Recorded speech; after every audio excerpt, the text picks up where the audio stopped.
I never wanted to stay at Victoria's Black Swan Inn. It was my husband's idea. He thought it would be romantic to spend our anniversary in a historic mansion surrounded by nature. He didn't care about the rumors of ghosts and hauntings. He said it was all nonsense and that we would have a wonderful time. But I knew something was wrong as soon as we arrived. The place had a dark and oppressive atmosphere, like a heavy weight pressing down on my chest. The owner, Joanne Rivera, greeted us with a forced smile and showed us to our room. She said it was the best one in the house, with a view of the garden and the barn. She also said it used to belong to Catherine Holbrook, one of the former residents who died here. I felt a chill run down my spine as I entered the room. It was decorated with antique furniture and paintings, but also with dozens of porcelain dolls. They were everywhere, on the shelves, on the dresser, on the bed. They stared at me with their glassy eyes as if they were watching my every move. I hated them. I wanted to get rid of them, but my husband said they were part of the charm of the place. He said they were Joanne's collection and that we shouldn't touch them. That night, I couldn't sleep. I heard noises coming from the barn, like moans and screams.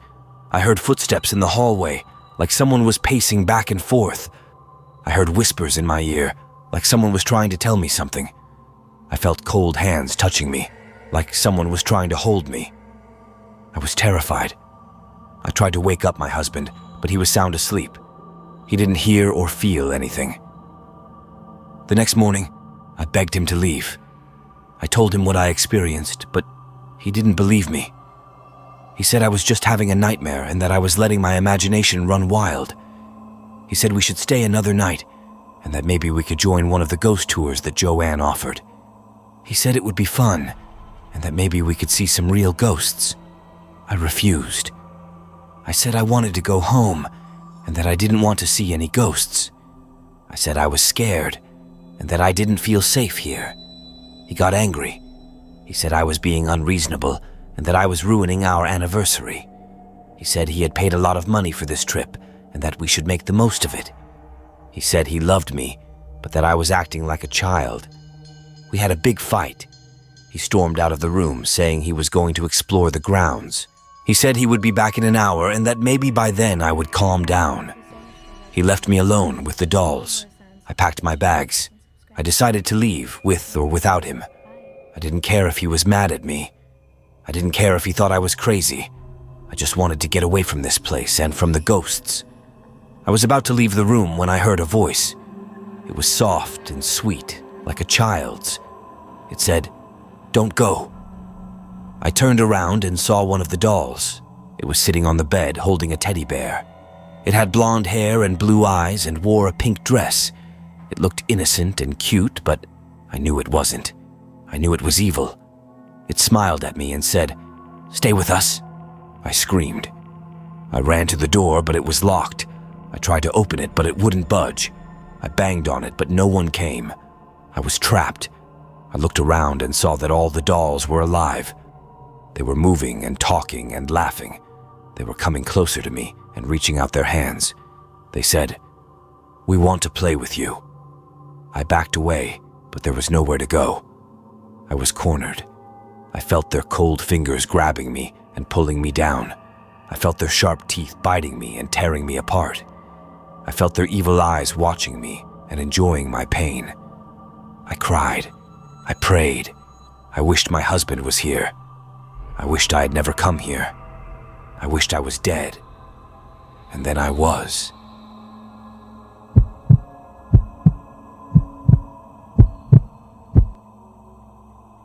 We thought we had found our dream home. It was a spacious two-story house in a quiet neighborhood with a big backyard and a swimming pool. It had everything we wanted, and the price was surprisingly low. The seller, a middle-aged woman named Mrs. Jones, said she was moving to another state to be closer to her daughter. She seemed nice and friendly, but also eager to get rid of the house. We didn't ask too many questions. We were too excited to move in. We had 2 kids, a boy and a girl, aged 10 and 8. They loved the house, especially their new rooms. They said they felt like they had their own castle. My husband and I were happy too. We had worked hard to save up for this house, and we felt like we had finally made it. But soon, we realized that something was wrong with the house. It started with small things like doors slamming, lights flickering, and faucets dripping. We thought it was just the house settling, or some minor electrical or plumbing issues. We called the maintenance company, but they couldn't find anything wrong. Then, the noises got louder and more frequent.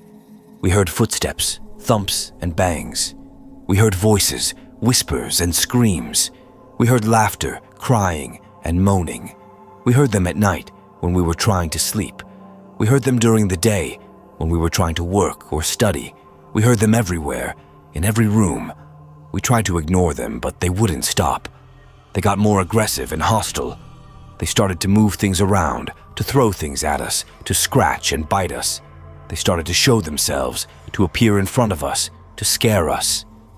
They were not human. They were not friendly. They were not alive.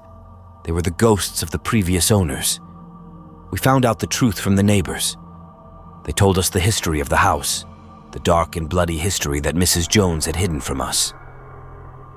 They told us that the house had been the scene of several murders and suicides dating back to the 1950s. They told us that every family that had lived there had met a tragic end, either by killing themselves, killing each other, or being killed by someone else. They told us that the house was cursed and that the spirits of the dead were trapped there, unable to rest. They told us to get out before it was too late. We tried to get out, but we couldn't. The house wouldn't let us. It locked the doors, blocked the windows, cut the phone lines, and disabled the car. It trapped us inside with the ghosts. It wanted us to join them, to be part of them, to be one of them. We fought back, but we were no match. The ghosts were stronger, smarter, and more ruthless. They knew our fears, our weaknesses, our secrets. They used them against us, to torment us, to break us, to kill us. One by one, they took us down. First, they took my son. He was the bravest of us all, always trying to protect us and cheer us up.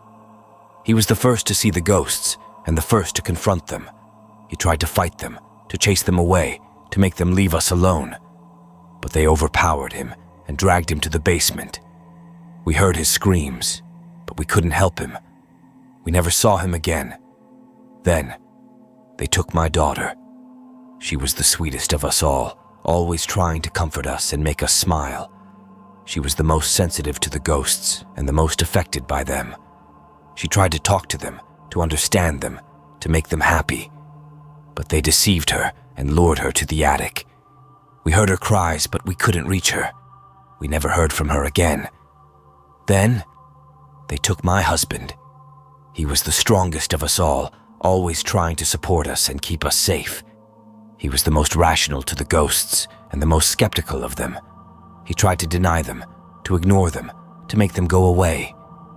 But they enraged him and provoked him to the kitchen. We heard his shouts, but we couldn't follow him. We never found him again. And then, they took me.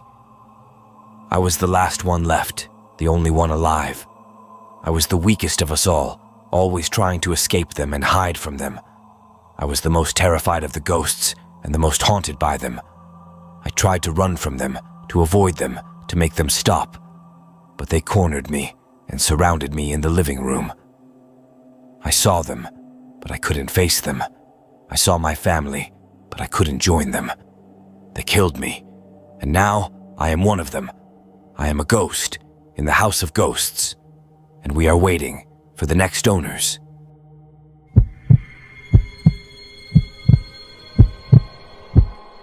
My brother and his band had always wanted to record their own album.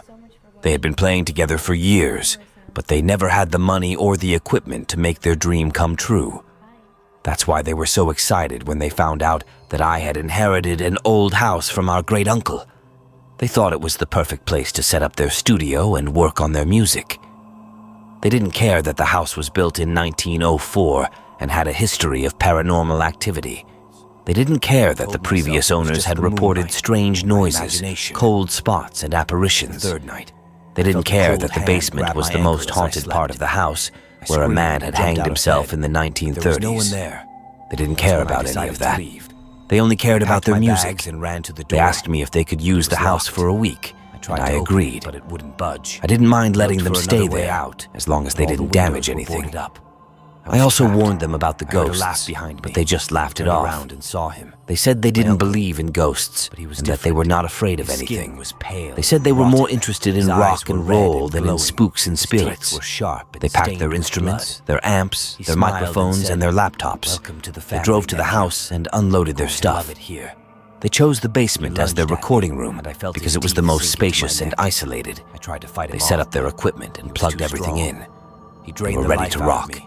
They started to play, and they sounded great. They had a lot of energy and a lot of talent. They played their original songs and some covers. They played loud and they played hard. They played for hours and they didn't stop. They didn't notice that the temperature in the basement was dropping. They didn't notice that the lights were flickering. They didn't notice that the door was slowly closing. They didn't notice that they were not alone. They didn't notice the ghost. It was the ghost of the man who had hanged himself. He was still wearing his suit and tie, but his face was pale and twisted. His eyes were wide and wild, and his mouth was open in a silent scream. His neck was broken, and a rope was still around it. He was hanging from the ceiling, swinging back and forth. He hated the noise. He hated the music. He hated the intruders. He wanted them to leave. He wanted them to stop. He wanted them to die. He reached out his hand and touched the power cord. He sent a surge of electricity through it and into the equipment. He caused a short circuit and a fire. He caused an explosion and a blast. He caused chaos and panic. He caused death. The band members were electrocuted, burned, and blown up.